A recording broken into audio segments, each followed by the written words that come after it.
Baik, selamat siang semuanya. Kami dari kelompok 6, kami di sini akan membahas bab 6 tentang budaya dan keragaman. Sebelum kami menjelaskan pembahasan kami, izinkan kami memperkenalkan diri. Nama saya Koma Ayu Wulandari dan rekan saya Sagung Ayu Chandra Paramita Dewi.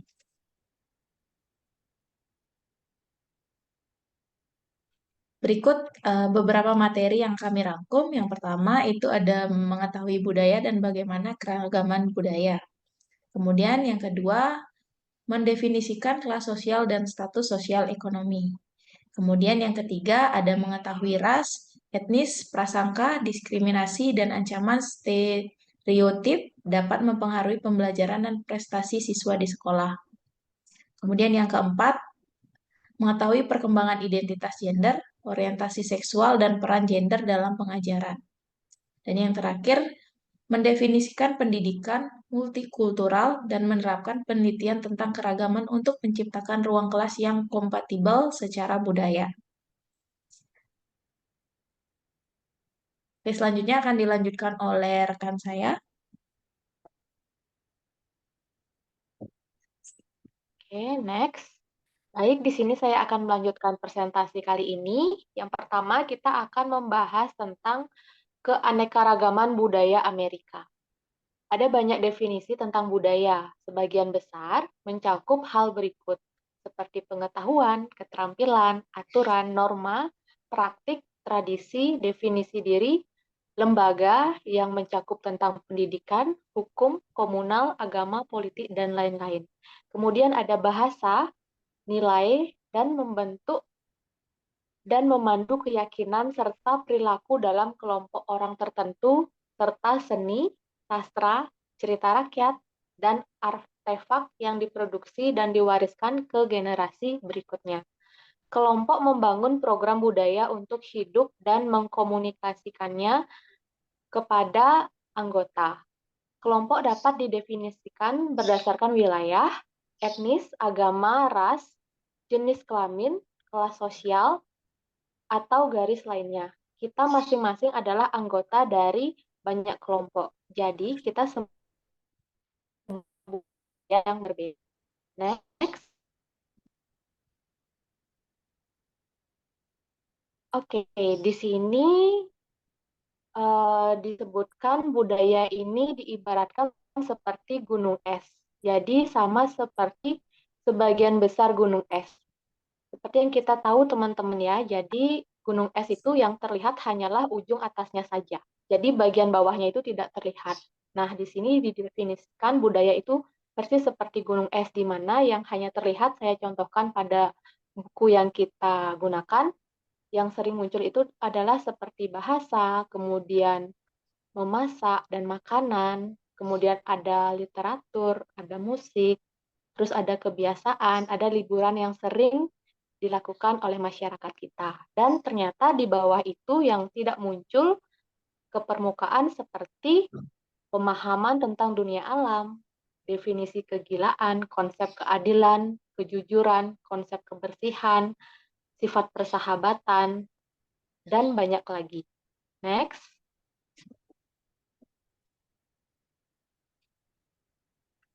Nah, tentu saja anak-anak yang sebenarnya bukan hanya orang Afrika Amerika atau kelas menengah seperti laki-laki, mereka adalah makhluk yang kompleks dan anggota dari banyak kelompok. Seperti 5 siswa yang kita temui sebelumnya. Jadi, teman-teman bisa lihat di PDF yang kami sudah translate. Nah, di sini ada peringatan kedua adalah bahwa keanggotaan kelompok bukanlah takdir. Hanya mengetahui seorang siswa adalah anggota kelompok budaya tertentu tidak menentukan seperti apa siswa itu. Orang adalah individu. Misalnya, jika seorang siswa di kelas Anda terus-menerus datang terlambat, mungkin siswa tersebut memiliki pekerjaan sebelum mereka berangkat ke sekolah.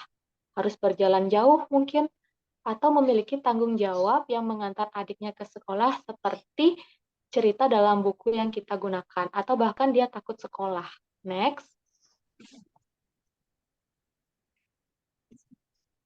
Nah, karakteristik puncak gunung es seperti kebiasaan liburan dan pakaian, atau mungkin perbedaan di bawah permukaan seperti cara mendapatkan giliran dalam percakapan. Ketika perbedaan budaya yang bertemu, kesalahpahaman dan konflik sering banget terjadi.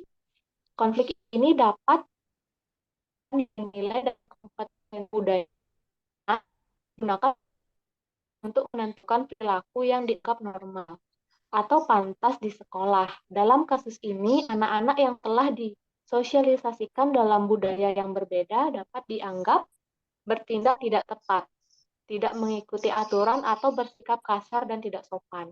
Next.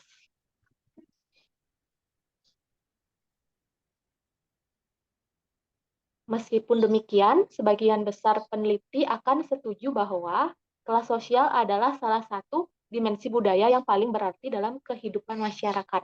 Para peneliti yang sama mengalami kesulitan besar untuk mendefinisikannya. Nah, istilah yang berbeda digunakan seperti kelas sosial, status sosial ekonomi, latar belakang ekonomi, kekayaan, kemiskinan, atau hak istimewa. Beberapa orang hanya menganggap perbedaan ekonomi, yang lainnya menambahkan pertimbangan kekuasaan, pengaruh mobilitas, kendali atas sumber daya, dan prestisi. Next.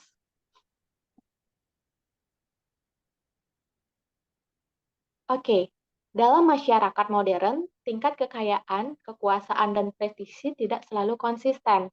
Beberapa orang, misalnya seperti profesor universitas, adalah anggota dari profesi yang cukup tinggi status sosialnya, tetapi memberikan sedikit kekayaan atau kekuasaan.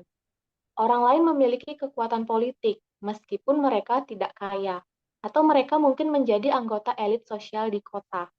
Meskipun uang keluarga mereka sudah lama hilang, kebanyakan orang pada umumnya menyadari kelas sosial mereka, yaitu mereka merasa bahwa beberapa kelompok berada di atas mereka dalam kelas sosial dan beberapa berada di bawah mereka. Next. Nah, kita masuk ke bagian etnis, ras dalam pengajaran dan pembelajaran. Jadi, Amerika Serikat benar-benar masyarakat yang beragam.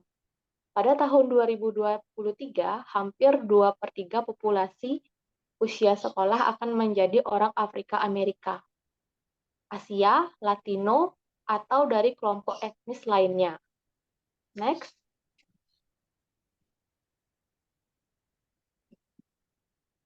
Etnisitas mengacu pada kesamaan karakteristik budaya kelompok seperti sejarah, tanah air, bahasa, tradisi, atau agama. Kita semua memiliki beberapa warisan etnis.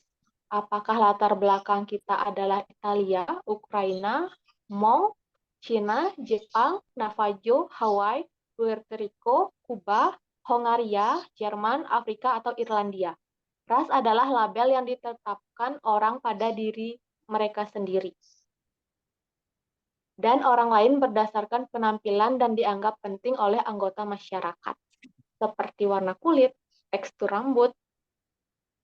Nah, jadi tidak ada ras yang murni secara biologis. Pada tingkat individu, ras adalah bagian dari identitas kita, cara kita memahami diri sendiri dan berinteraksi dengan orang lain. Di tingkat kelompok, ras terlibat dalam struktur ekonomi dan politik. Next. Ketika kami mempertimbangkan penjelasan mengapa siswa dengan SES, jadi SES ini adalah singkatan dari socio-economic status, teman-teman ya. Jadi SES ini merupakan cara untuk mengelompokkan individu maupun sebuah keluarga berdasarkan kemampuan ekonomi dan status sosialnya. Nah, jadi jika SES-nya rendah mengalami masalah di sekolah, kami mencantumkan kesempatan pendidikan yang terbatas dan harapan atau bias yang rendah dari guru dan sesama siswa. Ini juga telah menjadi pengalaman banyak siswa dari etnis minoritas. Misalnya, di beberapa daerah selatan, pada tahun 1924, siswa kulit hitam bersekolah di sekolah mereka sendiri. hanya selama 6 bulan dalam setahun karena mereka diharapkan bekerja di ladang selama 6 bulan lainnya. Siswa kulit putih melanjutkan di sekolah masing-masing selama 9 bulan penuh. Nilai tertinggi yang tersedia untuk siswa kulit hitam adalah ke-8. Next.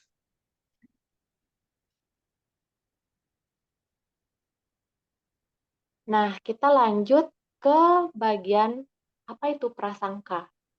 Prasangka erat kaitannya dengan kata berprasangka buruk. Setuju? Jadi, prasangka adalah angka ini sering dikaitkan tentang keseluruhan kategori orang. Prasangka terdiri dari keyakinan, emosi, dan kecenderungan ke arah tertentu sebuah tindakan. Misalnya, Anda berprasangka buruk terhadap orang yang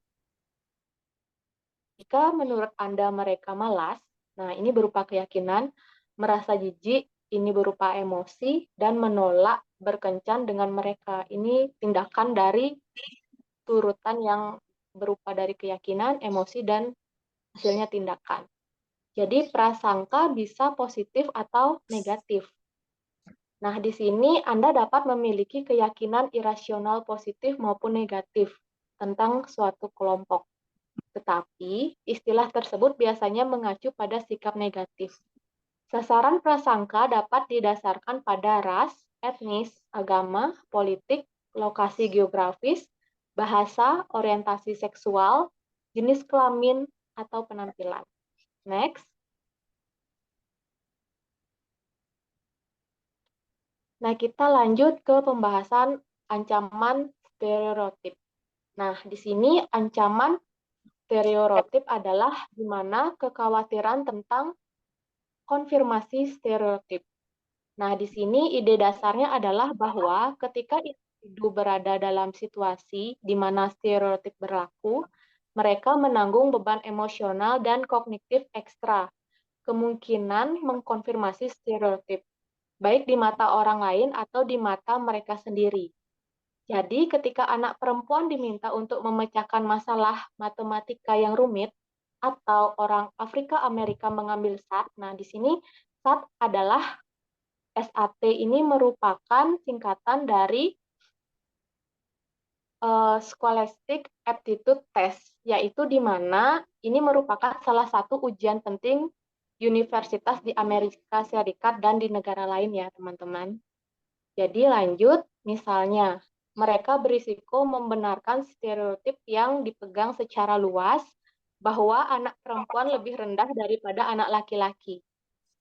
Dalam matematika atau orang Afrika Amerika mendapat skor lebih rendah pada SAT.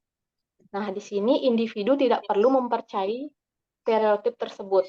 Yang penting adalah bahwa orang tersebut menyadari stereotip tersebut cukup baik untuk menyangkal implikasinya yang tidak menyenangkan. Sekian presentasi dari saya, akan dilanjutkan oleh teman saya.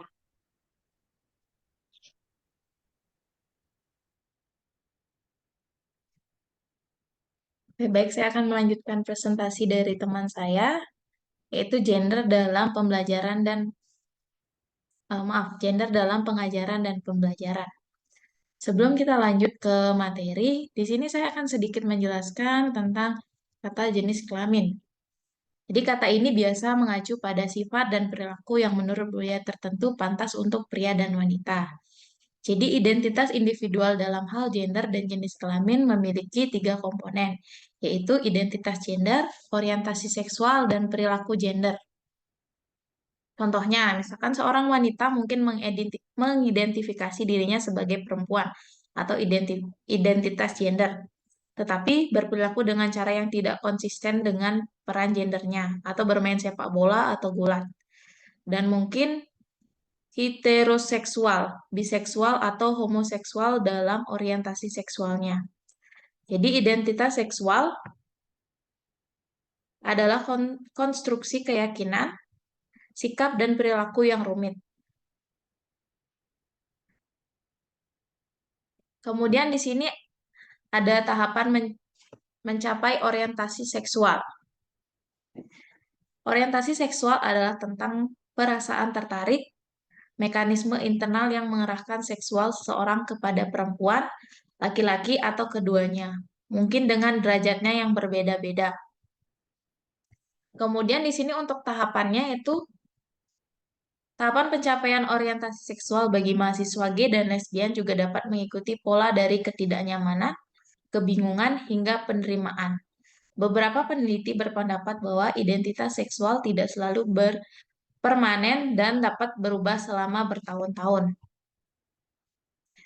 Umumnya model tersebut meliputi tahapan berikut atau serupa. Yang pertama itu ada merasa berbeda. Jadi ini biasanya dimulai sekitar usia 6 tahun. Anak yang mungkin kurang tertarik pada aktivitas anak yang lain berjenis kelamin sama. Beberapa anak mungkin menganggap perbedaan ini meresahkan dan takut ketahuan. Orang lain tidak mengalami kecemasan ini. Kemudian yang kedua ada merasa bingung. Pada masa remaja, ketika mereka merasakan ketertarikan pada teman sebaya yang berjenis kelamin sama. Kemudian yang ketiga, siswa mungkin bingung, kesal, kesepian, dan tidak yakin apa yang harus dilakukan. Mereka mungkin kekurangan panutan dan mungkin mencoba mengubah diri mereka sendiri dengan terlibat dalam aktivitas dan pola kencan yang sesuai dengan stereotip heteroseksual. Kemudian yang terakhir ada penerimaan. Jadi sebagai orang dewasa muda, banyak orang yang memilah-milah masalah orientasi seksual dan mengidentifikasi diri mereka sebagai gay, lesbian, atau biseksual. Mereka mungkin tidak mempublikasikan orientasi seksual mereka, tetapi mungkin berbagi informasi dengan beberapa teman. Kemudian yang kedua ada peran gender dan perkembangannya. Peran gender adalah citra yang dimiliki setiap individu tentang dirinya sebagai maskulina atau feminim dalam karakteristik atau bagian dari konsep diri. Biologi atau hormon berperan sepertinya hal perbedaan perilaku orang tua dan guru terhadap anak laki-laki dan perempuan. Melalui interaksi mereka dengan keluarga, teman sebaya, guru, dan lingkungan pada umumnya. Anak-anak mulai membentuk skema gender atau jaringan pengetahuan terorganisir tentang apa artinya menjadi laki-laki atau perempuan.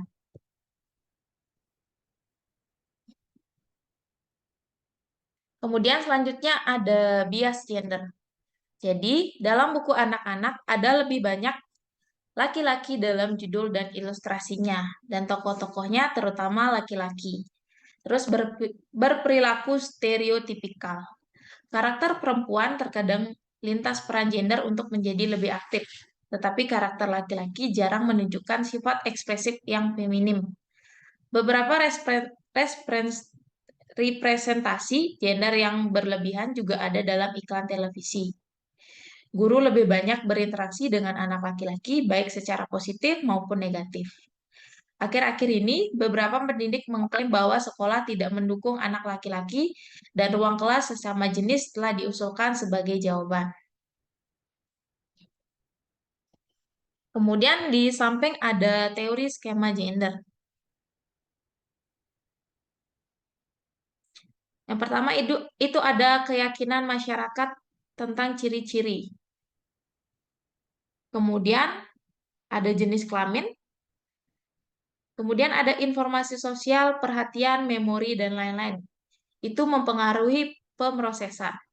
Kemudian ada mempengaruhi harga diri. Hanya berperilaku atau sikap konsisten dengan jenis kelamin skema yang dapat diterima. Kemudian materi selanjutnya yaitu pendidikan multikultural menciptakan ruang kelas yang sesuai secara budaya. Pendidikan multikultural merupakan bidang studi yang dirancang untuk meningkatkan pemerataan pendidikan bagi semua siswa. Menurut cita-cita multikultural, Amerika harus diubah menjadi masyarakat yang menghargai keragaman. James Banks mengemukakan bahwa pendidikan multikultural memiliki 5 dimensi. Ada mengintegrasikan konten, membantu siswa memahami bagaimana pengetahuan dipengaruhi oleh keyakinan, mengurangi prasangka, menciptakan struktur sosial di sekolah yang mendukung pembelajaran dan pengembangan bagi semua siswa, dan menggunakan metode pengajaran yang menjangkau semua siswa. Nah, selanjutnya di sini ada gambar tentang dimensi pendidikan multikultural, Bang. Yang pertama ada integrasi konten. Itu menggunakan contoh dan konten dari berbagai budaya dan kelompok untuk mengilustrasikan konsep, prinsip, generalisasi, dan teori kunci dalam bidang studi dan disiplin. Kemudian ada proses konstruksi pengetahuan membantu siswa untuk memahami bagaimana asumsi budaya implisit dalam suatu disiplin, mempengaruhi cara pengetahuan itu. Kemudian ada mengidentifikasi karakteristik sikap rasial siswa dan menentukan bagaimana mereka dapat dimodifikasi dengan mengajar. Kemudian selanjutnya ada sekolah pemberdayaan budaya dan struktural sosial, memeriksa praktik kelompok dan pelabelan, partisipasi olahraga, dan interaksi staf dan siswa lintas etnis dan ras untuk menciptakan budaya sekolah yang memberdayakan siswa dari semua kelompok. Kemudian selanjutnya penyesuaian gaya mengajar dengan gaya belajar siswa untuk memfasilitasi prestasi akademik siswa dari kelompok ras, budaya, dan sosial yang beragam. Kemudian selanjutnya ada pedagogi yang relevan secara budaya. Pedagogi yang relevan secara budaya adalah pendekatan pengajaran menggunakan pengetahuan budaya, pengalaman sebelumnya,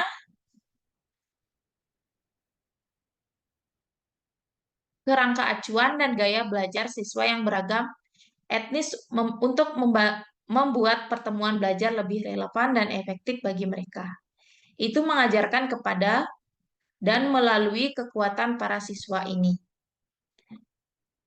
Gloria Ledson Billings 1995-2004 menjelaskan pengajaran yang relevan secara budaya yang bertumpu pada 3 proposisi.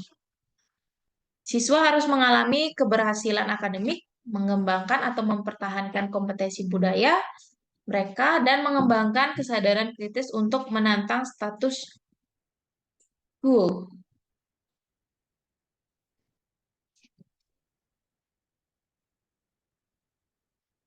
Kemudian selanjutnya ada unsur-unsur ruang kelas yang tangguh.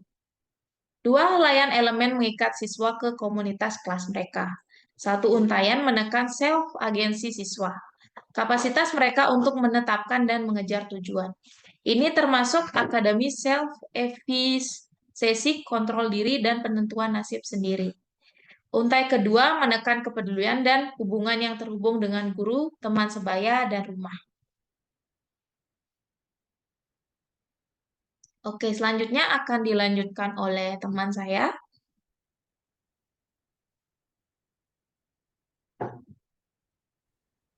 Baik, di sini saya akan membacakan kesimpulan dari bab 6. Jadi, budaya terdiri atau mencangkup banyak hal, di antaranya pengetahuan, keterampilan, aturan, norma, praktik, tradisi, definisi diri, lembaga yang membahas tentang pendidikan, hukum, komunal, agama, politik, dan lain sebagainya. Dan lanjutannya ada bahasa, nilai yang membentuk dan memandu keyakinan dan perilaku dalam kelompok, dalam perkumpulan orang-orang tertentu, artefak yang diproduksi dalam dan diwariskan ke generasi berikutnya. Jadi dari budaya ini muncullah keragaman seperti kelas sosial, ras, etnis, prasangka, diskriminasi, dan ancaman stereotip, dan berkembang hingga identitas gender.